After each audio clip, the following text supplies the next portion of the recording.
Знаете ли, че една голяма салата на ден, която да замести едно от храненията ви за деня, може да ви бъде от голяма помощ в борбата с излишните килограми?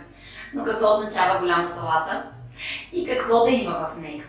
В салатата ви трябва да присъстват някои от следните продукти: броколи, зелен, моркови, карфиол, краставици, зеленолистни зеленчуци под формата на марулки, спанак, рукола, също гъби, чушки, зелен крак, домати, тиквички.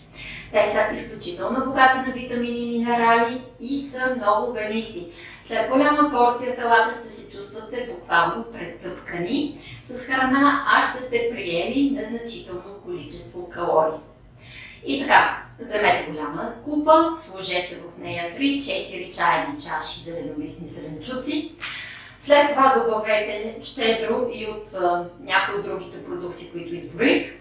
И за да направите вашата салата абсолютно пълноценно хранене, добавете месо, риба, сирена, ядки, може би дори бобина худ. Накрая полейте салатата с здравословна мазнина. Може би екстра вършин зехтин.